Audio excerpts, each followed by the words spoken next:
everyone, it's me Anjali Verma and welcome back to my channel. So in today's video, we are going to discuss about the half yearly exam strategy. बहुत सारे students के half yearly exams अभी आने वाले हैं and कई students के मे भी चल रहे हों.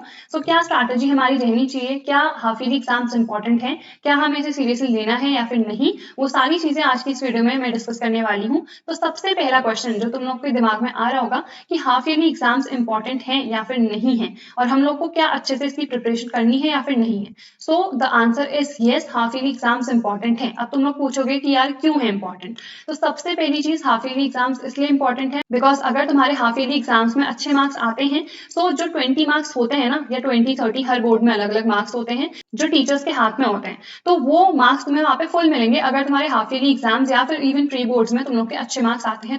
तो पहली चीज तो ये हो गई कि प्रैक्टिकल में तुम लोग को फुल मार्क्स मिलने के ज्यादा चांसेस हो जाते हैं. सेकंड चीज ये है, अगर तुम लोग हाफ ईयरली एग्जाम्स में अच्छे से प्रिपरेशन करोगे ना, तो ये तुम लोग के लिए एक प्रैक्टिस होगी. प्रैक्टिस किसकी? बोर्ड एग्जाम्स के लिए. बिकॉज एग्जाम्स जब भी हम देते हैं ना, बहुत सारा हमारे पर प्रेशर होता है कि यार हमें आंसर्स किस तरीके से प्रेजेंट करना है, क्या क्या चीजें लिखनी है, तुम लोग को अपनी मिस्टेक्स पता चलेंगी, कितनी जल्दी तुम कितने कम टाइम में सिलेबस अपना कवर कर सकते हो. ये सारी चीजें तुम लोग को खुद में पता चलेंगी. तुम खुद को एनालाइज भी कर सकते हो क्या तुम्हारी वीकनेस है. तो इसीलिए हाफ ईयरली एग्जाम्स बहुत इंपॉर्टेंट है. अब हमें प्रिपेयर कैसे करना है वो तुम लोग को बताने से पहले मैं तुम लोग को बताना चाहूंगी कि ओसवाल बुक्स में अभी स्टूडेंट्स चॉइस अवार्ड चल रहा है. तो इसके लिए डेफिनेटली जाओ एंड नॉमिनेट करो अपने जो भी तुम्हारे फेवरेट टीचर्स हैं. मैंने जो लिंक है डिस्क्रिप्शन में ऑलरेडी प्रोवाइड कर दी है. जो भी तुम्हें लगता है यार ये मेरे फेवरेट टीचर हैं एंड डेफिनेटली उनको ये अवार्ड मिलना चाहिए, सो उसी को तुम वोट कर सकते हो, including me if you feel that I am a good teacher. या फिर तुम लोग अगर मेरी वीडियो से पढ़ते हो so you can definitely go and nominate me as well. जो भी तुम्हारे फेवरेट टीचर है उनको जाके नॉमिनेट करो. ज्यादा टाइम तुम लोग को नहीं लगेगा,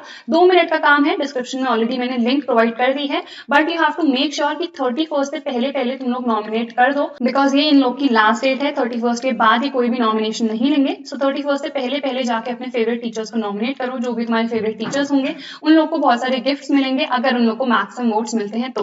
सो I think this is one of the best things जो कि तुम लोग कर सकते हो इस टीचर्स डे पे अपने टीचर्स के लिए. So go and nominate now coming back to our entire strategy कि हम लोग को हाफ ईयरली एग्जाम्स के लिए किस तरीके से प्रिपरेशन करनी है. तो सबसे पहले तो जितने भी चैप्टर्स तुम लोग के हाफ ईयरलीज में आ रहे हैं उनको मार्क कर लो कि यार ये चैप्टर्स मेरे आने वाले हैं एंड इनको कंप्लीट करो by the help of the one shot videos. ठीक है, वन शॉट्स तुम लोग को देखने हैं एंड ज्यादा डिटेल लेक्चर्स मत देखना बिकॉज अभी के हिसाब से तुम लोग का सिलेबस फिर कंप्लीट नहीं हो पाएगा. तो सबसे पहले जितने चैप्टर्स हैं सबके मुझे वन शॉट्स देखने हैं. प्लस अभी खुद से नोट्स मत बनाओ, मैंने ऑलरेडी अपने नोट्स प्रोवाइड कर रखे हैं. जो लिंक है वो भी तुम लोग को डिस्क्रिप्शन बॉक्स में मिल जाएगी. तो नोट्स तुम लोग देन जाके डाउनलोड कर सकते हो एंड उनकी हेल्प से तुम लोग पढ़ सकते हो अभी. एंड अभी थोड़ा स्मार्ट वर्क वाला टाइम है बिकॉज बहुत कम टाइम है हाफ ईयरली एग्जाम्स में. तो तुम लोग जितने भी इंपॉर्टेंट टॉपिक्स है ना वो डेफिनेटली करना कि आज ये इंपॉर्टेंट टॉपिक है एंड ये मुझको करना है. ठीक है, इंपॉर्टेंट टॉपिक्स क्या क्या है पर चैप्टर ऑलरेडी मैंने अपलोड कर दिए हैं, तो तुम लोग जाके चेकआउट कर सकते हो. देन वी हैव पीवाईक्यूज भी तुम लोग को प्रैक्टिस करने हैं, यानी कि previous year question papers, because उसी से रिपीटेड क्वेश्चंस पूछे जाते हैं.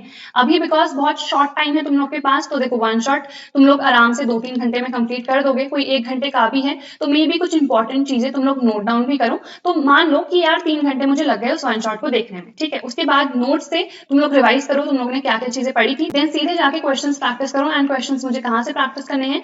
Previous year question papers, because अभी ना एनसीईआरटी करने का टाइम तुम लोग के पास है, ना ही हर चैप्टर से क्वेश्चन बैंक से क्वेश्चन प्रैक्टिस करने का. तो पीवाईक्यूज खोलो, उसमें जो भी चैप्टर तुम्हारे सिलेबस में है अभी जो कि आने वाला है हाफ ईयरलीज में, उसमें देखो कौन कौन से क्वेश्चंस इसमें से पूछे गए हैं और जो भी इंपॉर्टेंट क्वेश्चंस भी हैं वो भी मैंने पर चैप्टर अपलोड कर रखे हैं. सो इन केस कोई भी ऐसा चैप्टर है तो वो तुम लोग देख सकते हो. प्लेलिस्ट तब बनी हुई है, उसमें सारी वीडियोस वगैरह अपलोडेड हैं. जो भी चैप्टर तुम्हारा आ रहा है उसके हिसाब से तुम लोग देख सकते हो कि कौन सा क्वेश्चन इंपॉर्टेंट है कौन सा नहीं है. मैं प्लेलिस्ट की लिंक आई ट्राई कि मैं डिस्क्रिप्शन में ही प्रोवाइड कर सकूं, अदरवाइज तुम लोग प्लेलिस्ट सेक्शन में जाके सारी चीजें देख सकते हो. हाफ ईयरलीज बहुत इंपॉर्टेंट है. बहुत अच्छे से प्रेजेंटेशन भी देखना कि यार मुझे किस तरीके से आंसर्स लिखने हैं एंड कहाँ पे, जैसे मैथ्स में है तो मुझे फॉर्मुलाज मेंशन करने हैं एंड अगर हम न्यूमेरिकल्स की बात करें तो वहां पे किस तरह से मुझे प्रेजेंटेशन देना है अपना और सिली मिस्टेक्स बिल्कुल नहीं करनी है. इन द सेम वे ना इनको सोचो कि यार अभी हमारे बोर्ड एग्जाम्स चल रहे हैं एंड मैं उसी की प्रिपरेशन कर रही हूँ, मैं कैसे बहुत शॉर्ट टाइम में बहुत अच्छे से प्रिपरेशन कर सकती हूँ. ठीक है, so these are few of the things and don't forget कि ओसवाल बुक्स में जाके तुम लोग नॉमिनेशन करो. And that's all for today's video. I hope this video is useful for you. Don't forget to like, share and subscribe to my channel and I will see you guys in the next video.